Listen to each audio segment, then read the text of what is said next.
Hello everyone, want to delete chats on DeepSeek?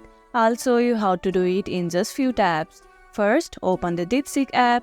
Once you are in, tap on the two horizontal lines at the top left corner to open the menu. Now, scroll through and find the chat you want to delete. Once you have found it, long press on the chat. You will see two options, rename and delete. Since you are deleting, tap on delete. A confirmation message will pop up. Tap delete again to confirm. And that's it. Your chat has been successfully deleted. Simple, right? You need to be careful when deleting chats because once they are gone, you can't get them back. If this video helped, don't forget to like, share, and subscribe for more quick guides. Thanks for watching, and I'll see you in the next video.